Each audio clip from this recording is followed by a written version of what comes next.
Hey guys, it's Lou here of Luluslittleshop.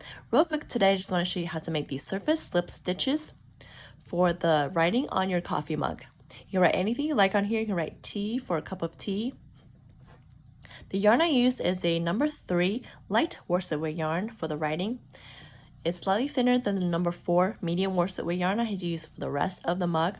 You want something thinner so it goes into the stitches easier and doesn't add as much bulk. If you don't have number 3 light worsted weight yarn, you can also use a thick crochet thread. This one was made with a size 3 crochet thread, but the thread is less fluffy than the acrylic yarn I used in this one, and you can see some of the gaps in the stitches. Okay, today I'll show you on this small piece right here. Get your hook ready. The same hook you used for the rest of the mug. This is size E, 3.5 millimeters.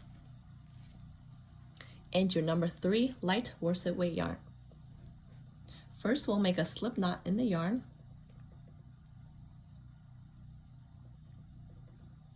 And in the pattern for the coffee, I had to mark the 8th stitch of round 31 as the first stitch used for the C, and that would be right here.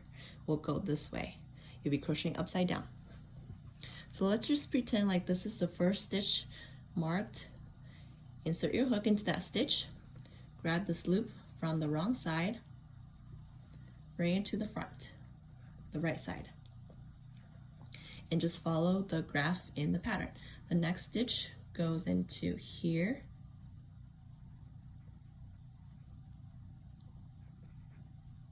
just insert your hook into the next stitch, yarn over underneath, and pull up the loop to the right side. And continue. The next stitch, I believe, is at a diagonal. Insert your hook into the next stitch.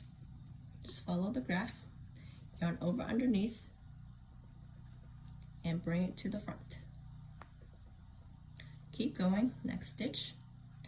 And after a while, you don't even need to look at the yarn to know that you're yarning over. You can just feel it underneath. Just make a twisting motion with your hook. Grab that yarn and bring it to the front. Next stitch. At a diagonal. And just keep going. You can write or draw anything you like on the surface. Just insert your hook into the next stitch you want to use, yarn over underneath, grab that loop, pull through to the front. Let me just finish the C and now I'll show you how to bring the ending tail into the wrong side. 1, 2, 3, 4, 5, 6. Next stitch is that diagonal, and then just keep going. Okay, let's just pretend like we're done writing our entire word. Let's cut the yarn, pull the tail through,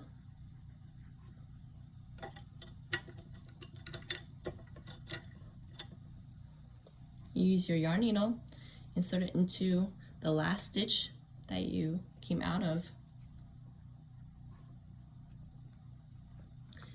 Insert that ending tail in through the yarn needle and bring it to the wrong side.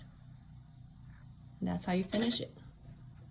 If you really want, you can tie these two tails together on the wrong side so they don't become undone. Or you can weave it in. Just make a double knot. Okay, so that's how you make surface slip stitches. If you want to write or draw anything on your work, very easy. Simply insert your hook into any stitch, grab the loop from the wrong side, bring it to the right side, and continue in the next stitch.